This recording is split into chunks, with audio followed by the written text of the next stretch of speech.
O Mundo na Guaíba. Apresentação e produção, Jurandir Soares.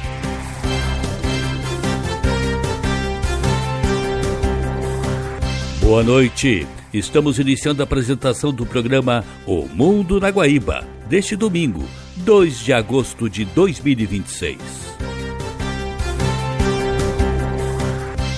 Este programa tem o apoio de Cindy Lojas Porto Alegre, Padaria e Confeitaria Roma e Instituto Unimed RS.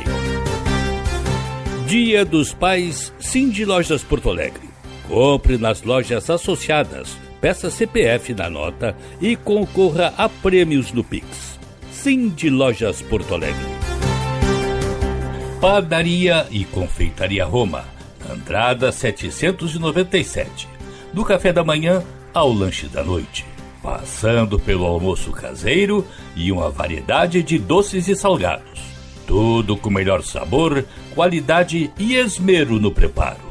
Reservas e pedidos pelo telefone 51 99391 4421.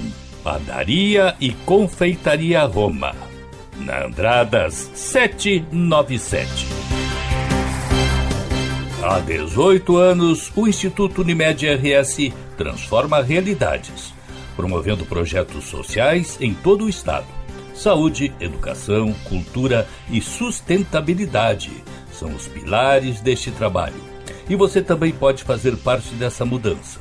Destine uma parte do seu imposto de renda e ajude a continuar esta missão. institutounimed.org.br. No programa de hoje, vamos falar sobre Toronto, a moderna cidade que impulsiona a economia do Canadá. Inteligência artificial poderá nos fazer retroceder à época do feudalismo? Guerra afunda a economia russa.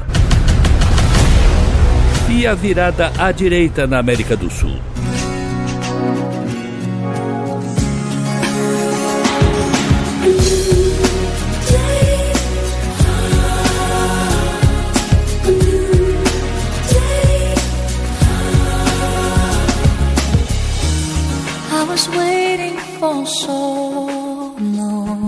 Maior cidade do Canadá e principal centro financeiro do país, Toronto consolidou-se como uma das metrópoles mais influentes da América do Norte. Situada às margens do Lago Ontário, na província de Ontário, a cidade concentra grande parte das sedes corporativas canadenses, abriga uma população multicultural formada por habitantes de mais de 200 origens étnicas e desempenha papel decisivo no crescimento econômico nacional. Sua localização estratégica próxima da fronteira com os Estados Unidos fornece os negócios e facilita o comércio com o maior parceiro comercial canadense. Ao longo das últimas décadas, Toronto transformou-se em um dos principais destinos para investimentos internacionais. A estabilidade política do Canadá, a elevada qualificação da mão de obra e a qualidade da infraestrutura urbana fizeram da cidade um polo para empresas globais, especialmente nos setores financeiro, tecnológico, imobiliário e de serviços. O resultado é uma economia dinâmica que combina inovação, empreendedorismo e elevada qualidade de vida. Toronto responde por uma parcela significativa do Produto Interno Bruto canadense.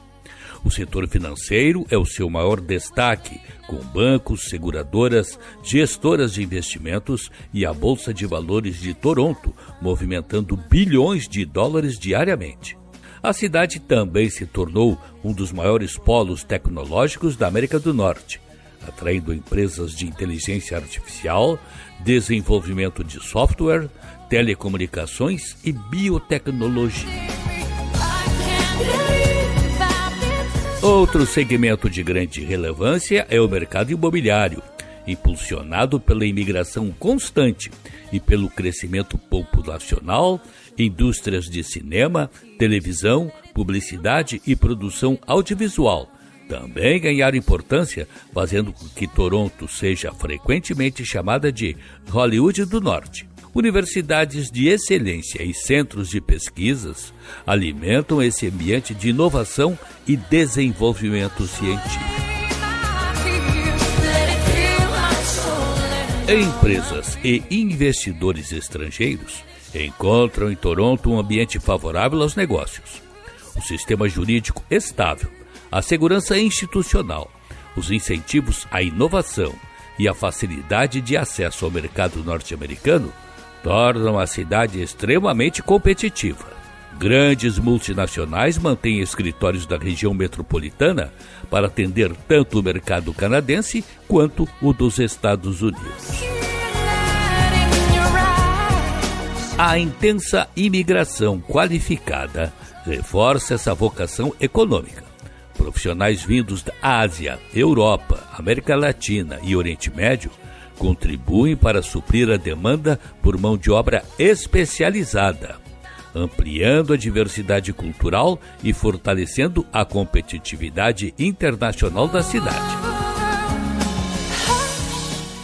Toronto oferece atrações capazes de agradar visitantes de todas as idades. O principal cartão postal é a CN Tower, uma das torres mais altas do mundo, de onde é possível observar toda a região metropolitana e o Lago Ontário. Próximo dali está o moderno distrito de entretenimento, repleto de teatros, restaurantes e centros culturais. Mercados tradicionais, museus, galerias de arte e bairros multiculturais revelam a diversidade da cidade. O Royal Ontario Museum e o Ripley's Aquarium e as ilhas de Toronto figuram entre os destinos mais visitados. Além disso, a proximidade com as cataratas do Niágara transforma a cidade em ponto de partida para um dos passeios turísticos mais famosos do continente. Uma das características mais curiosas de Toronto é o PATH, P-A-T-H, considerado o maior complexo comercial subterrâneo contínuo do mundo. Com cerca de 30 quilômetros de corredores interligados, o sistema conecta edifícios comerciais, hotéis, estações de metrô, escritórios, bancos, restaurantes e centenas de lojas. Durante o inverno canadense, quando as temperaturas frequentemente ficam abaixo de zero, essas galerias permitem que milhares de pessoas circulem protegidas do frio, da neve e do vento intenso. Integrado ao eficiente sistema de transporte público, o PATH simboliza planejamento urbano da cidade e demonstra como Toronto soube adaptar sua infraestrutura às condições climáticas, preservando a mobilidade, o conforto e a elevada qualidade de vida que a colocam entre as cidades mais admiradas do mundo.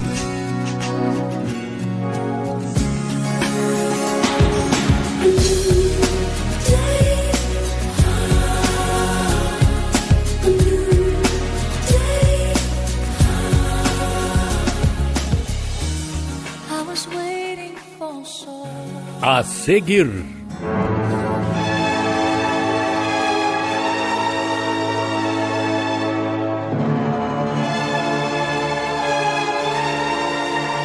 guerra afunda a economia russa.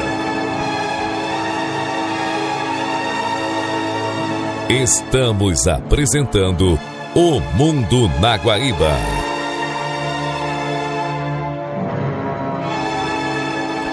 A guerra que a Rússia desenvolve contra a Ucrânia desde 24 de fevereiro de 2022 está tendo consequências na sua economia. Os principais abalos da guerra da Ucrânia sobre a economia russa incluem o disparo dos gastos militares que estão se tornando insustentáveis, a pressão de fortes sanções internacionais e o risco de sobrecarga do setor financeiro. Embora Moscou mantenha um crescimento artificial impulsionado pela indústria de defesa, fissuras profundas ameaçam a estabilidade a médio prazo. A questão relativa ao orçamento que está no limite. Os custos crescentes com a invasão pressionam as contas públicas e elevam o risco de um déficit fiscal descontrolado. Responsáveis das finanças e do Banco Central já alertaram o governo sobre a inviabilidade de manter esse patamar de despesas sem cortes drásticos. Para sustentar a economia de guerra, o Estado recorre a empréstimos bancários forçados a setores estratégicos e imobiliários, mascarando vulnerabilidades. Milhões de russos acumulam milhões de empréstimos e as declarações de falência pessoal dispararam. As investidas ucranianas contra refinarias e centros logísticos geram escassez localizada de combustíveis e perdas do varejo. A contínua expansão das sanções ocidentais restringe o acesso de dezenas de bancos russos ao mercado global e trava a modernização tecnológica. Laura Pancini, do canal Exame, dá mais detalhes a respeito destes problemas da economia russa. Um relatório de inteligência europeu, ao qual a agência Reuters teve acesso, traz um alerta forte. O sistema bancário da Rússia pode estar a caminho de uma crise explosiva. E o aviso chega bem quando a União Europeia prepara um novo pacote de sanções contra o país. Segundo a Reuters, o documento tem 2 páginas e foi preparado para informar autoridades europeias. O nome dele já entrega o recado. Nota sobre a probabilidade de uma crise bancária na Rússia em 2026. Mas para entender o alerta, é preciso ver como a Rússia banca sua economia de guerra. Com o custo do conflito na Ucrânia drenando os cofres públicos, o país passou a se apoiar nos bancos para manter tudo girando. São empréstimos subsidiados para empresas de defesa, para quem compra imóvel e para projetos regionais. E é aí que o relatório afirma que está o problema. Programas estatais e ajuda do governo mascaram a fragilidade desses bancos. O documento diz que são esses os fatores que criam a aparência de uma economia dinâmica, mas que, na verdade, esconde uma situação explosiva. Bastaria um choque como, por exemplo, um pacote pesado de sanções para detoná-la. Mais de 500 mil russos declararam falência em 2025. É quase 1/3 a mais que no ano anterior. E os programas do governo levaram mais de 13 milhões de pessoas a tomar pelo menos 3 empréstimos ao mesmo tempo. Mas o que diz a Rússia sobre tudo isso? Bom, o Banco Central minimiza o risco. Ele diz que as vulnerabilidades não são críticas e que o colchão de capital dos bancos está no maior nível em 3 anos. Analistas independentes escutados pela Reuters reforçam essa visão. Para um especialista da consultoria Macro Advisory, a economia russa está estagnada. Mas o gasto militar afasta uma crise imediata. E enquanto a Ásia seguir comprando e ignorando as sanções, apostar que uma nova rodada vai derrubar a Rússia é ilusão. Ainda assim, a pressão aumenta. A União Europeia prepara o 21º pacote de sanções, no qual cerca de 90 bancos russos ligados ao sistema financeiro internacional podem ser afetados. Caso isso aconteça, mais da metade dos bancos russos estarão sancionados. Na última quarta-feira, 29, analistas de instituições financeiras e de crédito russas reduziram sua previsão de crescimento do PIB do país de 1% para 0,7% em 2026. A informação foi divulgada pelo Banco Central da Rússia, que anunciou uma revisão após uma pesquisa macroeconômica. E pela primeira vez desde o início da guerra, as reclamações não vêm só da população que está perdendo seu poder aquisitivo. O descontentamento vem do próprio coração do sistema financeiro, a elite industrial e os oligarcas. O sinal de alarme soou quando figuras como Sergei Chemezov, líder do gigante da defesa Rostec e amigo pessoal de Putin, e o magnata do alumínio, Oleg Deripaska, vieram a público classificar a política monetária do país como loucura. O alvo das críticas é a taxa de juro recorde que atingiu 21% durante grande parte deste ano de 2026, asfixiando o investimento civil. Para esses industriais, o custo do dinheiro tornou-se tão elevado que o lucro das exportações é consumido pelos juros, ameaçando levar fábricas históricas à falência. O fato é que a economia russa vive hoje 2 velocidades. No setor militar, a liquidez é abundante, alimentada pela máquina de impressão estatal. No setor civil, o cenário é de deserto financeiro.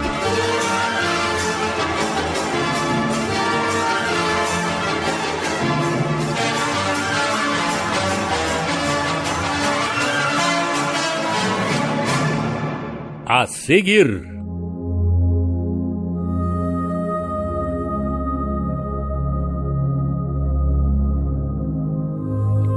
a inteligência artificial e a perspectiva do fim do emprego. Estamos apresentando O Mundo na Guaíba.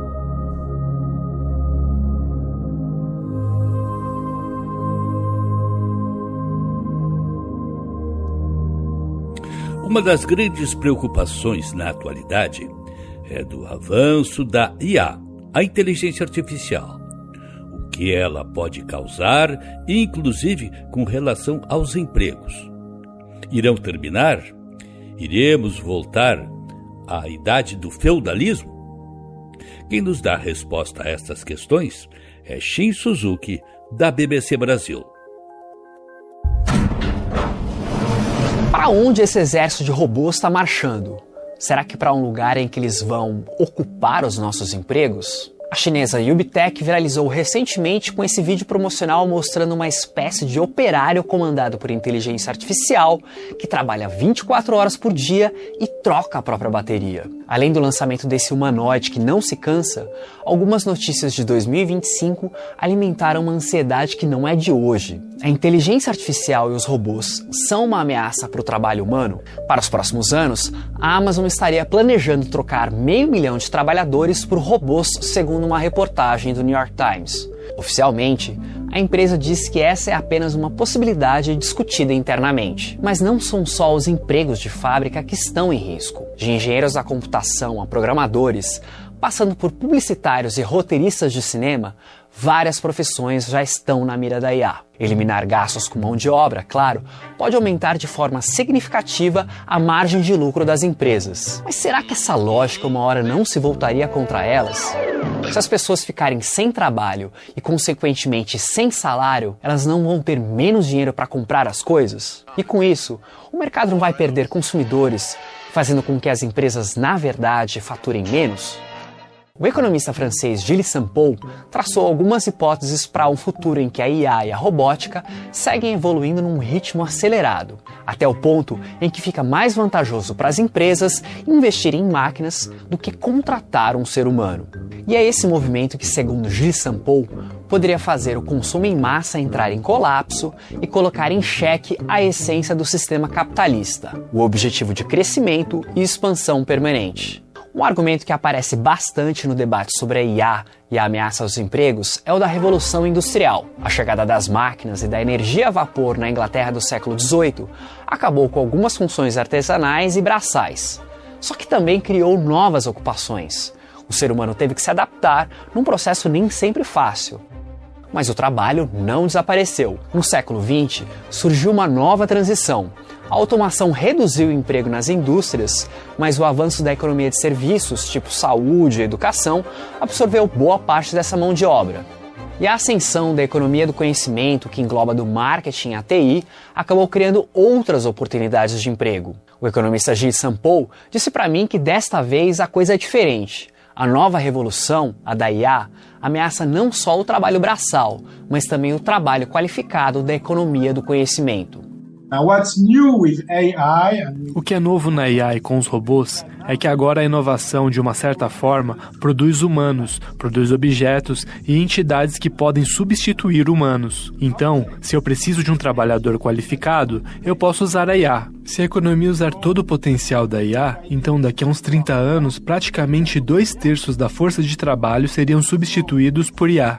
O aparecimento dos agentes de inteligência artificial, modelos que tomam decisões e não se restringem a funções automatizadas, tem mudado as coisas. eles já foram chamados de estagiários digitais, com capacidade de fazer pesquisas, produzir relatórios e mandar mensagens. E isso já causa grande preocupação em quem está começando agora no mercado de trabalho dos Estados Unidos. Dario Amodei é CEO da Anthropic, empresa do chatbot Claude e concorrente da OpenAI, do ChatGPT. Ele concorda que existe a possibilidade de um banho de sangue que eliminaria em até 5 anos metade de todas as vagas de primeiro emprego no país, quando o profissional ainda vai começar a ganhar experiência.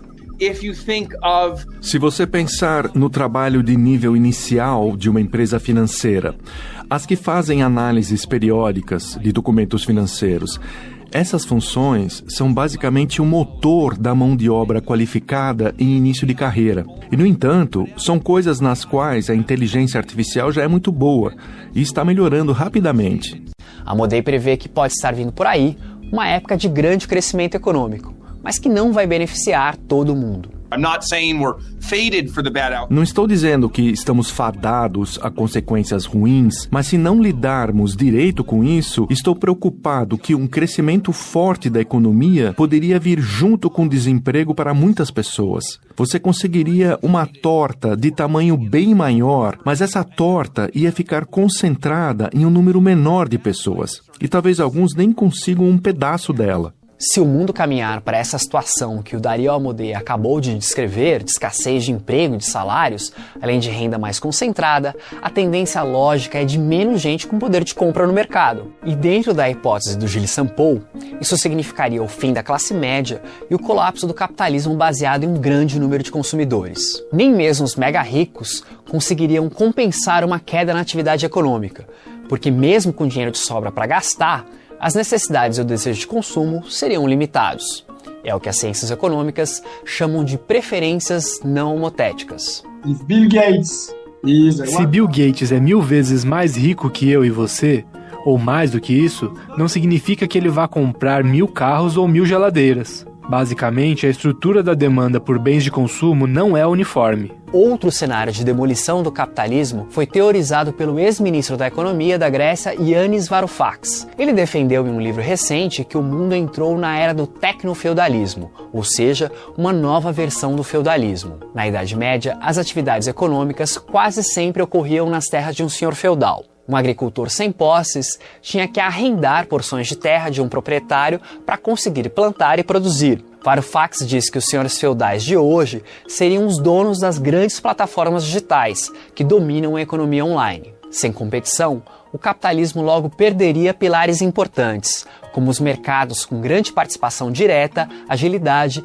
e o estímulo à inovação, retornando a características do feudalismo, com mais limitações para exercer uma atividade econômica. O Gilles Sampo aponta algumas hipóteses do que pode acontecer caso os humanos percam mesmo seu valor como força de trabalho por causa da IA. Uma delas é que, para evitar o colapso do capitalismo, uma corrente de mega ricos aceitaria pagar impostos mais altos que financiariam a renda básica universal. Nesse sistema, todo mundo receberia uma quantia fixa do Estado, independentemente de trabalhar ou não. Mas o economista francês coloca também a possibilidade de que haja um movimento para simplesmente bloquear o avanço da tecnologia. Nesse cenário, os humanos são mantidos artificialmente em funções que um robô ou uma IA fariam, mas a renda vinda do trabalho continua existindo. Ou seja, seria uma saída política. Mas Sampo acha que essa segunda hipótese é menos provável. Toda evolução da organização do trabalho no último século prepara as pessoas para serem substituídas pela IA, porque tudo gira em torno de formalizar as regras e comandos, eliminando qualquer traço pessoal do trabalho. Não consigo pensar em uma atividade humana que não possa ser feita pela IA, para ser sincero. Talvez haja gênios incríveis que não consigam ser igualados pela IA, mas isso é irrelevante em termos econômicos. Dario Amodei, o CEO da Anthropic, disse que é preciso ter uma discussão política séria sobre o futuro em que a inteligência artificial domina o mercado de trabalho. Isso é sobre a vida das pessoas e como elas ganham a vida. E se isso vai acabar bem ou vai acabar mal, depende das decisões de quem formula políticas. E formuladores de políticas têm que prestar contas à população. A população precisa estar informada e formuladores de políticas precisam estar informados sobre a inteligência artificial.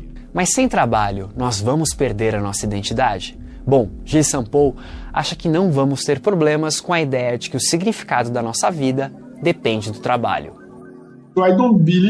Eu não acredito nessa ideia de que o trabalho dá significado. Ele não foi inventado para dar um significado. As pessoas vão encontrar outros canais para dar significado para suas vidas. Pelo contrário, o trabalho não foi fantástico em termos de dar significado à vida das pessoas.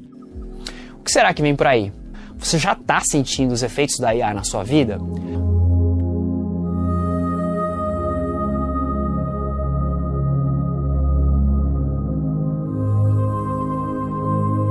Se observa um futuro ainda muito indeterminado com relação a este avanço da inteligência artificial e a possibilidade da perda de empregos.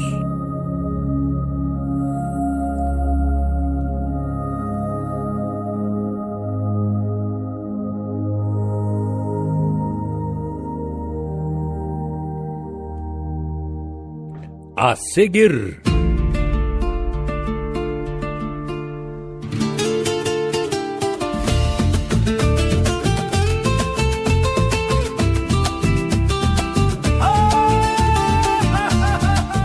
Nicarágua elimina processo eleitoral e escancara a ditadura.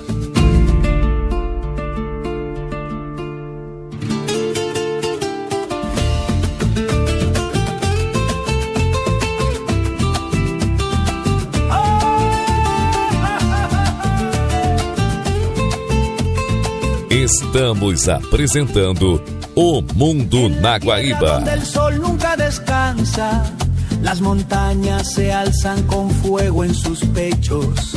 Escucho el pulso del profundo tambor de su suelo, llamándome de vuelta a mi país natal. O ditador da Nicarágua, Daniel Ortega, líder da Frente Sandinista de Libertação Nacional, de extrema esquerda, anunciou que o país não realizará mais eleições. A declaração foi feita num discurso na noite do domingo 19 e elimina qualquer possibilidade de disputa eleitoral quando seu mandato terminar no próximo ano. A medida consolida ainda mais o controle que Ortega e sua mulher, Rosário Murillo, exercem sobre o governo nicaragüense. Segundo a agência de notícias Reuters, Ortega não apresentou detalhes sobre como a extinção das eleições será implementada na prática. O ditador da Nicarágua, Daniel Ortega, afirmou que o país centro-americano não realizará mais eleições, eliminando a possibilidade de uma disputa eleitoral ao final do mandato no próximo ano e consolidando ainda mais o governo que compartilha com a esposa.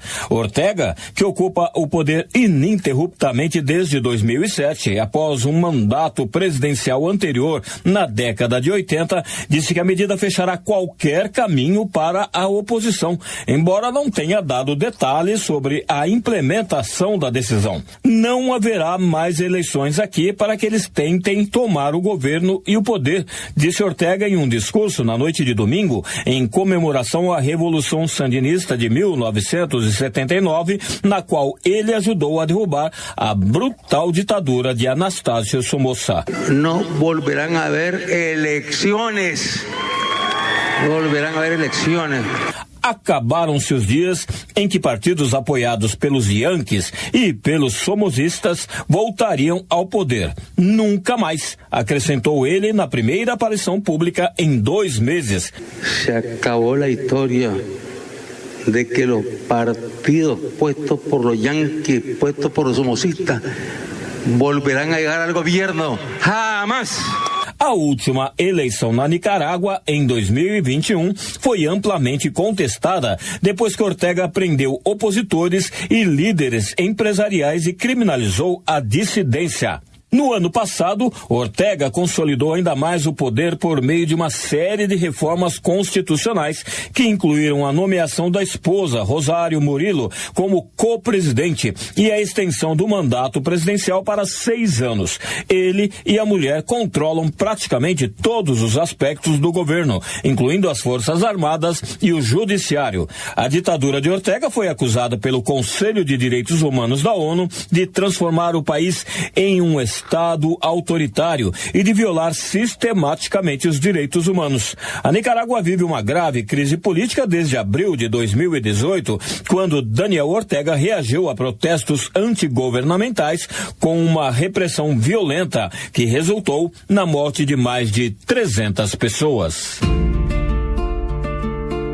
O governo de Ortega e sua mulher Rosário impõe uma severa repressão marcada pelo fechamento do espaço democrático, prisões de opositores e ataques sistemáticos contra líderes religiosos. Centenas de agressões a templos, proibições de processões tradicionais, como a Via Sacra nas ruas, e o fechamento de rádios e universidades católicas são algumas das marcas da ditadura de Ortega.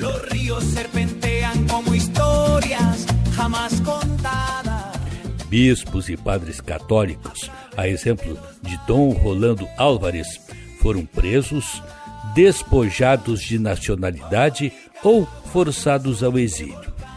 Ordens religiosas, incluindo os jesuítas, tiveram seus bens confiscados e foram declarados ilegais pelo Estado.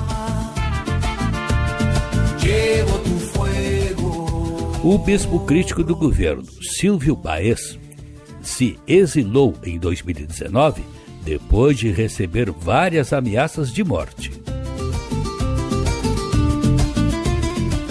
A prisão de candidatos à presidência e cancelamento de eleições livres para garantir a permanência do regime do poder tem sido uma constante.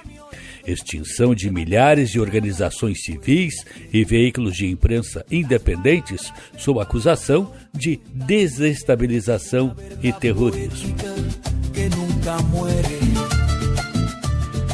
O endurecimento institucional e familiar do controle político, com Rosário, estabelece a exclusão de qualquer via alternativa de governo. A Nicarágua deixou de ser apenas um regime autoritário com fachada eleitoral e passou a se comportar como um estado ditatorial policial. Em 2021, Ortega deu outro passo decisivo. Antes da eleição presidencial, possíveis adversários foram presos, partidos bloqueados e a competição eleitoral foi esvaziada. O resultado da eleição já estava definido antes de qualquer voto ser contado, com a eleição servindo mais como cerimônia de legitimação do que como disputa real democrática pelo poder. E agora, a declaração de que não haverá mais eleições elimina até mesmo essa fachada. Na prática, Ortega está dizendo que a oposição não terá mais nem o espaço simbólico de disputar. Ele não quer apenas vencer eleições controladas. Ele quer retirar a eleição da equação política. Essa decisão também precisa ser vista ao lado da ascensão de Rosário Murillo, esposa de Ortega. Ela já era uma das figuras mais poderosas do regime e foi elevada ao posto de co-presidente dentro de uma ampla reforma constitucional com o único propósito de consolidar ainda mais o controle familiar sobre o Estado. Isso transforma a Nicarágua em algo muito parecido com uma ditadura dinástica de partido dominante, onde o poder político, aparato estatal, controle institucional e lealdade familiar se misturam. O impacto interno é profundo, pois, sem eleições, a população perde o último canal institucional para tentar mudar o governo. A oposição, que já estava presa, exilada ou proibida de atuar, fica ainda mais marginalizada. A sociedade civil tende a enfrentar mais vigilância, mais censura e mais medo. E qualquer tentativa de reorganização política será tratado como crime contra o Estado e traição. Do ponto de vista militar e de segurança, o regime também ganha margem para endurecer ainda mais a repressão. A prioridade das forças de segurança agora não é proteger a alternância democrática, a prioridade é impedir que ela aconteça. Geopoliticamente, a Nicarágua ocupa uma posição importante. É um país pequeno, mas localizado na América Central, uma região historicamente sensível para os Estados Unidos, e Ortega sabe usar esse fator. A sua retórica anti-americana serve para mobilizar a sua base, justificar repressão interna e buscar apoio externo em governos rivais de Washington.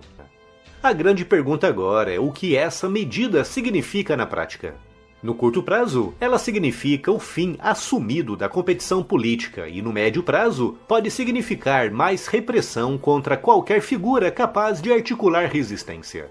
No longo prazo, cria um problema de sucessão, pois regimes personalistas são fortes enquanto o líder controla tudo, mas ficam vulneráveis quando a figura do líder desaparece. Ortega tem 80 anos, e a promoção de Rosário Murillo ao centro do poder sugere que a família já está preparando esse caminho. O fim das eleições na Nicarágua é um alerta sobre como as democracias raramente morrem de forma ruidosa. Elas vão definhando lentamente, passo a passo, em um processo quase imperceptível, e quando as pessoas finalmente percebem, a democracia morreu, abrindo caminho para uma ditadura autêntica. Primeiro, controlam as instituições, como o judiciário, depois perseguem os adversários. Em seguida, transformam eleições em teatro e, por fim, quando já não precisam mais fingir, dizem abertamente aquilo que são. Daniel Ortega começou a sua vida política combatendo uma ditadura. Agora termina a sua trajetória consolidando a sua própria ditadura de esquerda.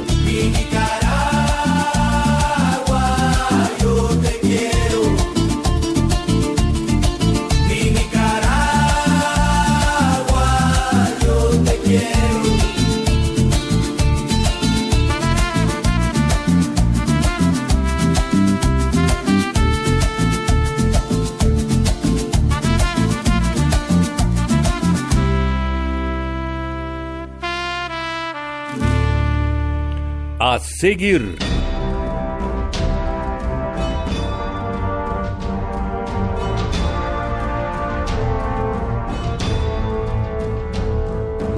o envolvimento do Irã na guerra da Ucrânia.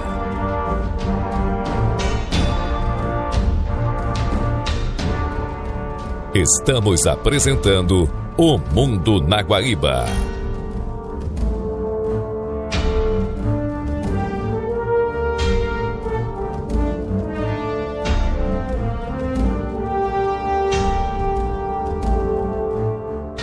As guerras na Ucrânia e no Golfo Pérsico com relação ao Irã seguem se desenvolvendo sem uma perspectiva de trégua. Pelo contrário, a Arábia Saudita, por exemplo, resolveu sair a campo, colocar suas forças para bombardear instalações iranianas e daquelas organizações que são apoiadores do Irã. E nesse meio tempo, o presidente ucraniano Volodymyr Zelensky esteve em Washington, onde se encontrou com o presidente Donald Trump, em busca de autorização para que a Ucrânia possa produzir os mísseis Patriot, ou seja, são os sistemas antimísseis produzidos pelos Estados Unidos e que a Ucrânia quer a licença para produzir. E segundo o presidente ucraniano, sua missão foi bem sucedida. Quem nos dá os detalhes de todos esses envolvimentos é Hoje no Mundo Militar. No contexto da guerra na Ucrânia, Volodymyr Zelensky classificou como positiva sua reunião com Donald Trump na Casa Branca. O principal resultado foi o entendimento político para que a Ucrânia obtenha uma licença de produção de interceptadores do sistema Patriot. Zelensky afirmou posteriormente que Trump aceitou a proposta, mas os detalhes industriais, financeiros e tecnológicos ainda precisarão ser negociados, o que significa que a fabricação não começará imediatamente. Mesmo assim, o acordo é estratégico, pois a Ucrânia depende de um número limitado de interceptadores americanos para enfrentar mísseis balísticos russos. Mas a produção local ou conjunta reduziria a vulnerabilidade diante de atrasos nas entregas e disputas políticas em Washington. Zelensky também se reuniu com representantes da Lockheed Martin, fabricante do Patriot, e discutiu formas de acelerar a cooperação. Além disso, os enviados de Trump, Steve Witkoff e Jared Kushner, planejam visitar a Ucrânia para tentar reativar as negociações com a Rússia. Até agora, Witkoff e Kushner visitaram apenas a Rússia, nunca a Ucrânia. A reunião confirma uma melhora na relação entre Trump e Zelensky. O presidente americano parece disposto a aumentar a capacidade defensiva ucraniana, mas continua procurando algum caminho de negociação com Moscou. Em entrevista exibida nas últimas horas, Zelensky afirmou que a iniciativa da guerra já não está nas mãos de Vladimir Putin. Segundo o presidente ucraniano, as forças russas estariam perdendo aproximadamente 30 mil homens por mês, sem que isso modificasse a posição do Kremlin. Zelensky também voltou a alertar que Putin estaria preparando uma nova mobilização em grande escala. A declaração procura transmitir duas mensagens. Para os aliados, Zelensky argumenta que a Rússia pode ser contida caso a Ucrânia continue recebendo armas e apoio tecnológico. Para Moscou, tenta mostrar que o tempo não está necessariamente do lado russo, principalmente diante das perdas humanas e dos ataques contra refinarias, depósitos e centros logísticos. O ministro interino da Defesa da Ucrânia, Yevgeny Kimara, declarou que o país não pode competir diretamente com a Rússia em quantidade de homens, aviões ou veículos blindados. Por isso, precisa apostar em operações assimétricas, ataques de longa distância, drones e ações contra a infraestrutura energética russa. Essa visão confirma que Kiev pretende continuar atingindo refinarias, terminais, depósitos de combustível e instalações relacionadas à logística militar. A Ucrânia também reconheceu ter atacado centros de distribuição da empresa russa Wildberries, alegando que algumas dessas instalações eram utilizadas para armazenar ou movimentar componentes destinados às forças russas. O Senado dos Estados Unidos votou por 86 votos a 12 para avançar com uma proposta de sanções contra a Rússia e Irã. O projeto busca reduzir as receitas russas obtidas com petróleo e gás, além de conceder a Trump poderes adicionais para aplicar tarifas contra países que continuem comprando energia russa. A votação ocorreu enquanto Zelensky estava em Washington e possui forte peso simbólico. Caso seja aprovada em sua forma atual, a lei poderá atingir compradores indiretos de petróleo russo, o que inclui o Brasil, grande comprador de diesel russo. Mas o impacto real dependerá de como Trump utilizará os novos poderes, já que tarifas muito elevadas contra países como China e Índia também poderiam prejudicar a economia americana e ampliar tensões comerciais. No contexto do Oriente Médio, o Irã lançou mísseis balísticos contra instalações militares americanas na Jordânia, encerrando uma breve redução das hostilidades. Segundo autoridades americanas e jordanianas, 5 mísseis foram interceptados antes de atingirem a base aérea de Muwafaq Salt e outras estruturas utilizadas pelos Estados Unidos. A Guarda Revolucionária Iraniana assumiu a responsabilidade pelo ataque. O episódio mostra que Teherã ainda mantém capacidade para executar ataques coordenados contra bases americanas, mesmo após meses de bombardeios e perdas importantes em sua infraestrutura militar. Também expõe um problema crescente para Washington, que precisa empregar interceptadores caros para proteger suas tropas de mísseis iranianos relativamente mais baratos. A resposta veio rapidamente. Estados Unidos e Arábia Saudita realizaram ataques contra depósitos, centros logísticos e posições de grupos apoiados pelo Irã no leste do Iraque. A participação saudita é particularmente importante. Riad está deixando de atuar apenas como alvo e começa a assumir uma postura militar mais ativa contra as redes iranianas. Isso aumenta o risco de que o Iraque volte a se transformar em um campo de batalha entre forças americanas, sauditas e milícias ligadas a Teherã. O Irã também rejeitou uma proposta apresentada por Omã e apoiada por países do Golfo para estabelecer uma administração conjunta da navegação no Estreito de Hormuz. O plano previa a cobrança voluntária de taxas e uma coordenação entre Irã e Omã, sem conceder a Teherã controle exclusivo sobre a passagem. Os Estados Unidos também rejeitam qualquer pedágio iraniano, argumentando que Hormuz é uma passagem internacional e deve permanecer aberto à navegação sem cobranças impostas unilateralmente. A recusa iraniana indica que Teherã considera o controle da navegação uma de suas principais ferramentas de pressão. Mesmo enfraquecido militarmente, o Irã pode ameaçar navios, alterar rotas e elevar os custos de seguro, produzindo efeitos econômicos muito além do campo de batalha. Nas últimas horas, forças iranianas também abordaram ou atacaram petroleiros que, segundo Teherã, utilizavam rotas consideradas ilegais no estreito. Os Houthis mantiveram a ameaça de bloquear navios ligados à Arábia Saudita no Mar Vermelho e no estreito de Bab el-Mandeb. O grupo afirma que embarcações transportando petróleo saudita podem ser atacadas enquanto Riad participar de operações contra forças próximas ao Irã. No entanto, esse bloqueio parece não afetar navios chineses transportando petróleo saudita, como ficou comprovado recentemente, quando 2 superpetroleiros com destino à China passaram livremente por aquele estreito. Donald Trump recebeu Benjamin Netanyahu em Washington para discutir o conflito com o Irã e a segurança regional. Apesar das declarações públicas moderadas, a reunião ocorreu em um ambiente de crescente desgaste entre os dois governos. Trump demonstra preocupação com a duração da guerra e com a possibilidade de Israel ampliar operações sem apresentar uma estratégia política clara para encerrar o conflito. Netanyahu enfrenta pressão para manter a ofensiva, enquanto setores da administração Trump consideram que Israel pode estar prolongando a guerra e dificultando negociações. O vice-presidente Vance tem adotado uma posição mais crítica em relação às decisões israelenses, enquanto Marco Rubio continua destacando o direito de Israel de se defender e concentrando suas críticas no regime iraniano. Essa diferença não representa necessariamente uma ruptura dentro do governo, mas revela 2 linhas distintas. Vance prioriza a redução do envolvimento militar americano, enquanto Rubio defende uma postura mais tradicional de apoio aos aliados dos Estados Unidos. São 2 guerras, do Irã e da Ucrânia, que a princípio estavam distantes uma da outra, mas que acabaram se aproximando em virtude de um ataque ucraniano a uma embarcação que conduzia drones iranianos para serem entregues à Rússia.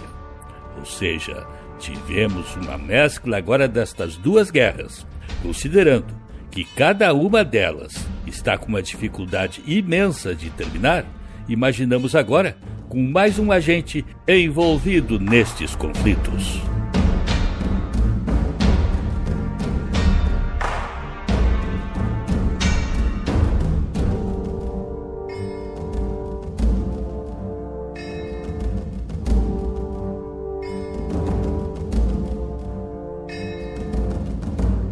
A seguir,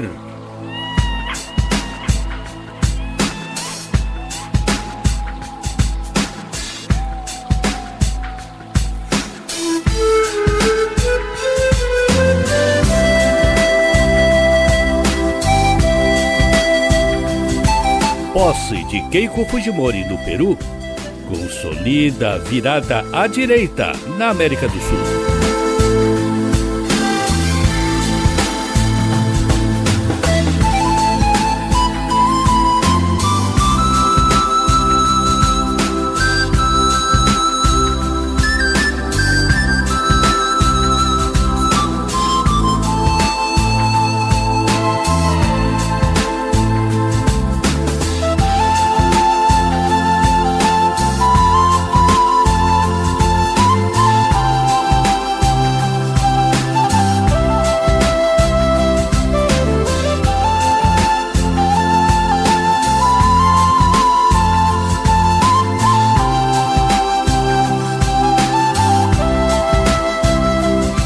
Estamos apresentando O Mundo na Guaíba.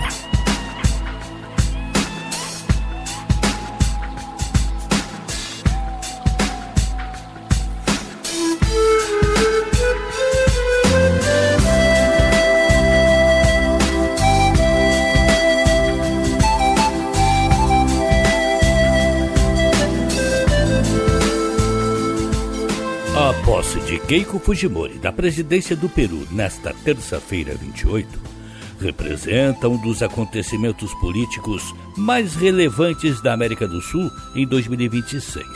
Primeira mulher eleita democraticamente para comandar o país, ela chega ao Palácio do Governo após uma disputa apertada e com a promessa de devolver estabilidade a uma nação que teve sucessivas crises institucionais na última década.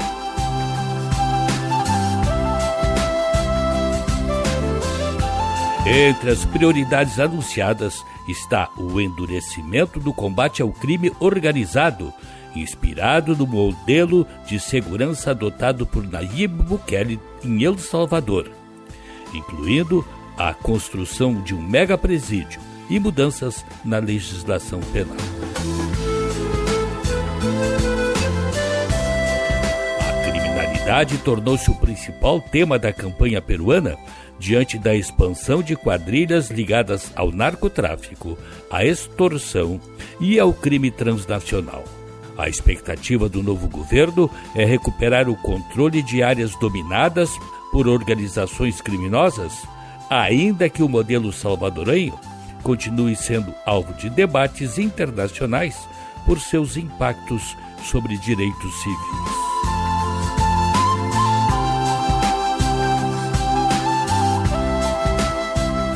O chamado modelo Bukele transformou-se em referência para diversos governos conservadores latino-americanos. A combinação de prisões em massa, ampliando os poderes das forças de segurança e construção de grandes complexos penitenciários, passou a ser apresentada como a resposta rápida ao avanço das facções criminosas.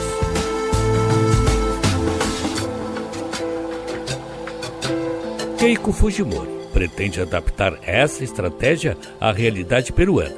O desafio será equilibrar eficiência no enfrentamento ao crime com o respeito às garantias constitucionais, tema que deverá acompanhar todo o seu mandato.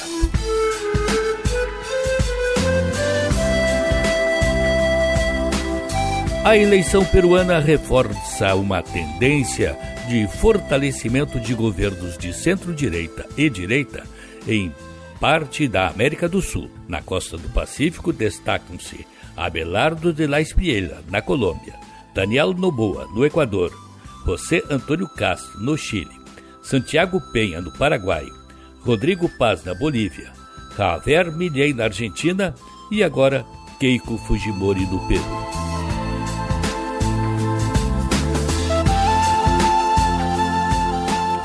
No Cone Sul, o Brasil continua à esquerda sob Luiz Inácio Lula da Silva, enquanto o Paraguai, governado por Yamandu Orsi, embora de esquerda, mantém uma tradição de maior moderação política e diálogo institucional, sem reproduzir o elevado grau de polarização observado em outros países da região.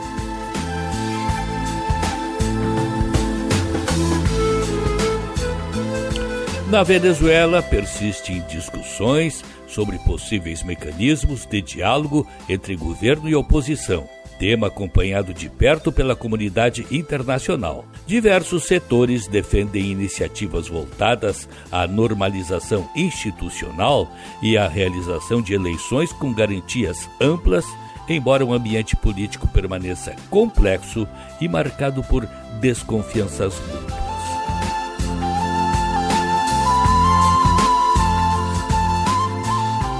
A oposição continua fragmentada e a participação de suas principais lideranças em eventuais negociações é considerada decisiva para que qualquer processo obtenha legitimidade interna e reconhecimento externo.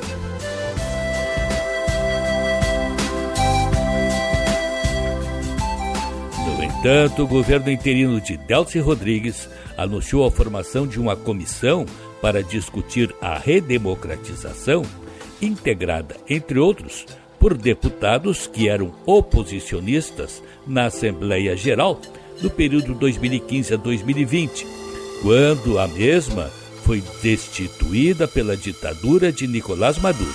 Surpreende o fato de, até agora, a principal líder oposicionista do país, Maria Corina Machado, não ter sido convidada a participar dos debates.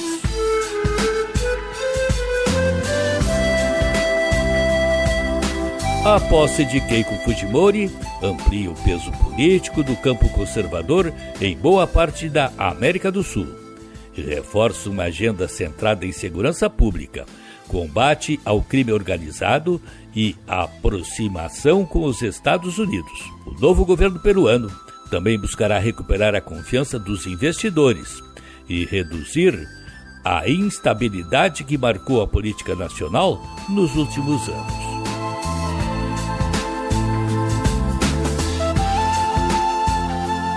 Mais do que uma simples alternância de poder, a mudança em Lima confirma que segurança pública e combate ao crime organizado passaram a ocupar posição central no debate político latino-americano. Resta saber se a estratégia de endurecimento produzirá resultados duradouros sem comprometer o Estado de Direito, um equilíbrio que será determinante para o futuro do Peru, assim como para os demais países da região.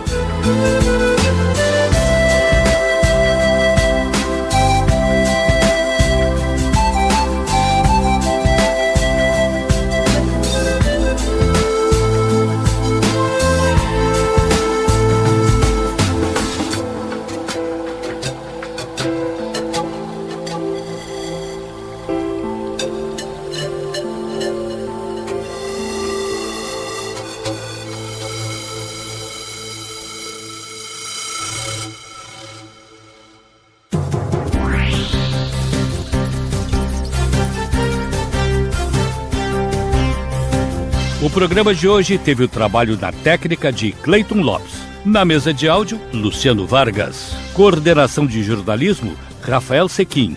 E direção-geral, Claudinei Girotti. E o programa também teve as seguintes participações.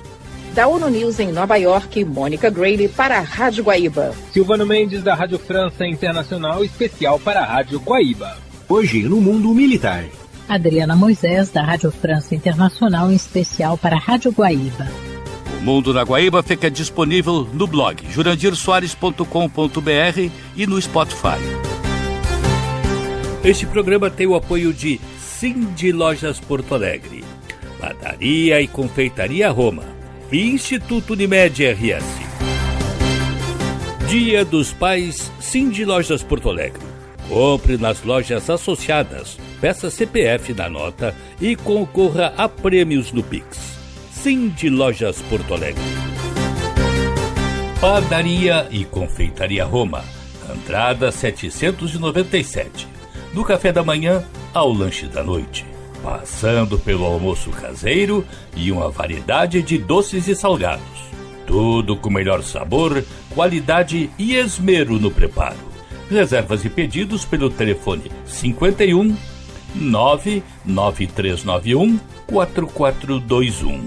Padaria e Confeitaria Roma, na Andradas 797. Há 18 anos, o Instituto Unimed RS transforma realidades, promovendo projetos sociais em todo o estado. Saúde, educação, cultura e sustentabilidade são os pilares deste trabalho. E você também pode fazer parte dessa mudança. Destine uma parte do seu imposto de renda e ajude a continuar esta missão. institutounimed.org.br. O Mundo na Guaíba volta no próximo sábado. Um bom fim de semana para todos. Você ouviu O Mundo na Guaíba. Apresentação e produção, Jurandir Soares.